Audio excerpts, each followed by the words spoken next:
গিয়ে দাঁড়াতে হবে, যেখানে থাকবে না কোনো জাতিবাদ, যেখানে থাকবে না কোনো কালার দেখার কোনো কথা, যেখানে থাকবে না কে উচ্চ বর্ণের হিন্দু, কে নিম্ন বর্ণের হিন্দু, কে মধ্য বর্ণের হিন্দু, কে ইসলামী ধর্ম পালন করে, কে খ্রিস্টান ধর্ম পালন করে, কে জৈন ধর্ম পালন করে। এটা কিন্তু উনি কিন্তু দেখেন না, ওনার একটাই কথা যে ভারতবর্ষের প্রত্যেকটা মানুষের হৃদয়ে কিন্তু মিম পার্টি সারা জীবন জড়িয়ে থাকবে।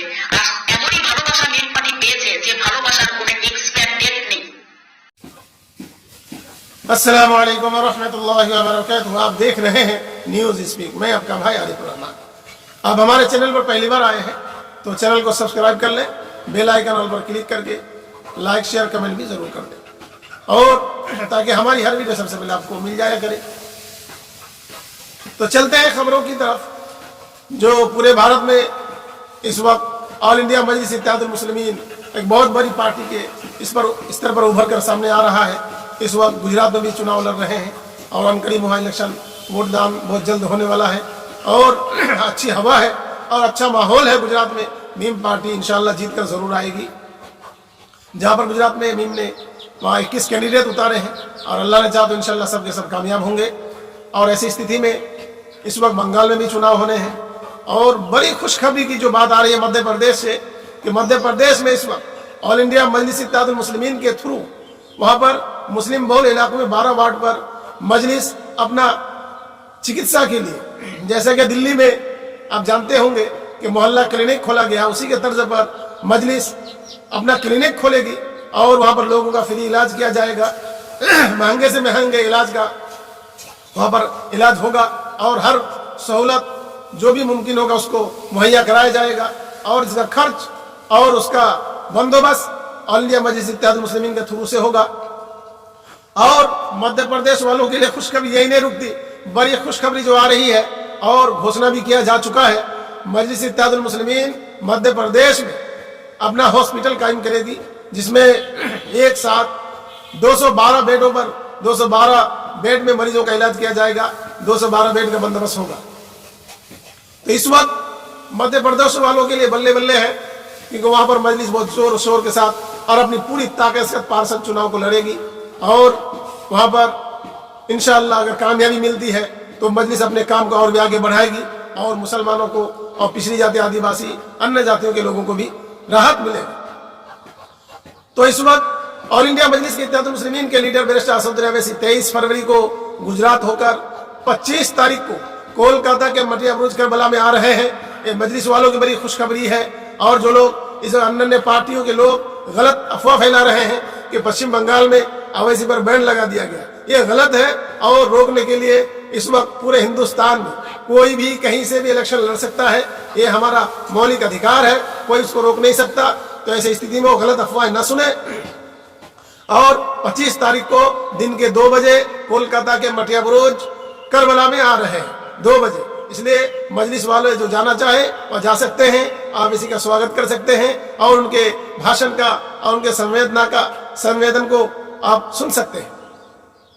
तो बंगाल में भी इलेक्शन चल रहा है, तो इस वक्त जो खबरें आ रही हैं कि जो गठबंधन होना है उसमें कांग्रेस के अध्यक्ष अधीर रंजन चौधरी और लेफ्ट पार्टी सीपीएम के मोहम्मद बसु और आईएसएफ के अध्यक्ष हजरत मौलाना पीरजादा अब्बास सिद्दीकी साहब, इनका गठबंधन हो चुका है, और मीम के बारे में अभी कोई खबर नहीं आ रही है। फिर भी हजरत मौलाना अब्बास सिद्दीकी इसको जोर दे रहे हैं कि मजलिस हमारे साथ है और साथ ही में इलेक्शन होगा। तो अभी इसका फाइनल नहीं आया है, फाइनल आपको 25 तारीख को सुनने को मिल जाएगा कि मजलिस किसके साथ खड़ा होगा, या अपने बलबूते पर अपनी ताकत और दम खम के ऊपर इलेक्शन लड़ेगी। इसके बारे में आपको 25 तारीख को परवाना मिल जाएगा। तो इस वक्त जो माहौल बताया जा रहा है गुजरात का, तो गुजरात में विशेष जगहों पर इस वक्त मजलिस काम कर रही है, और लोगों को अपने तरफ खींचने में लगी हुई है, और माहौल को बना रही है। और अल्लाह ने चाहा तो इंशाअल्लाह ये मेहनत और यही दम खम और आवाम के साथ जुड़ना काम बहुत जो रंग लाने वाला है, और इलेक्शन के रिजल्ट के बाद ही इसका आपको पूरा बायोडाटा आपके सामने रखा जाएगा। तो ऐसी स्थिति में मजलिस बहुत बड़ी पार्टी के तौर पर उभर कर सामने आ रहा है, और बहुत जल्द इनको बड़ी पार्टी का खिताब भी मिल जाएगा।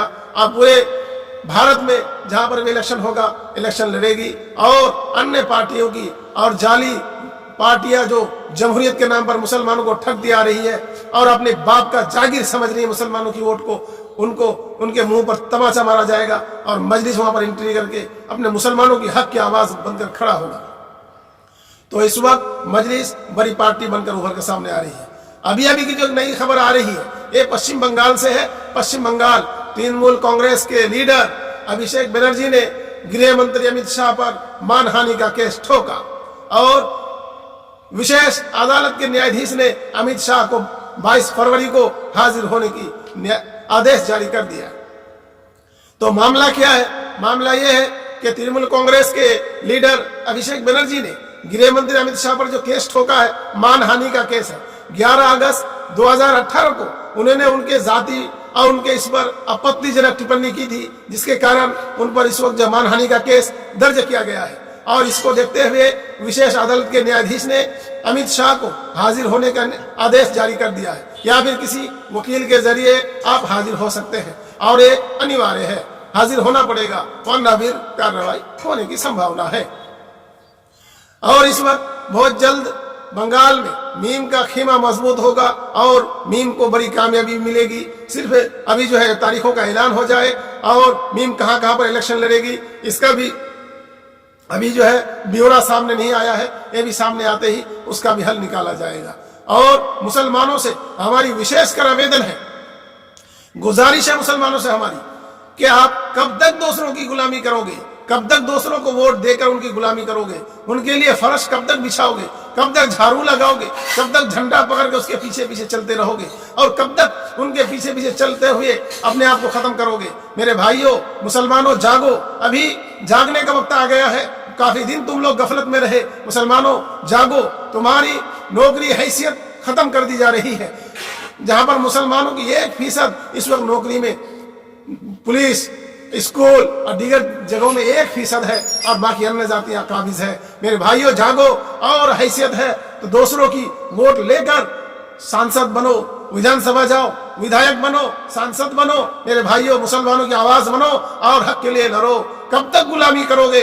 गुलामी की जंजीरों को तोड़ो, बाहर निकलो, हिम्मत करो। तुम खुदा के मानने वाले हो, ना कि किसी अन्य के मानने वाले हो। तुम एक खुदा को मानते हो, एक खुदा की परस्तिश करते हो। तो जागो और हिम्मत करो, आगे बढ़ो, हक की आवाज को बुलंद करो और हक की आवाज के लिए लड़ना सीखो। मजलूम होकर मरने से बेहतर है कि जालिम का मुकाबला करो और आगे बढ़ो और मुसलमानों की हक की आवाज को बुलंद करते हुए कामयाबी की बुलंदियों तक पहुंचो। तो आप हमारे साथ ऐसे ही जुड़े रहें ताज़ा अपडेट के साथ। लाइक शेयर कर दें, कमेंट में अपनी राय जरूर दें। खुदा हाफिज़। अस्सलाम वालेकुम व रहमतुल्लाहि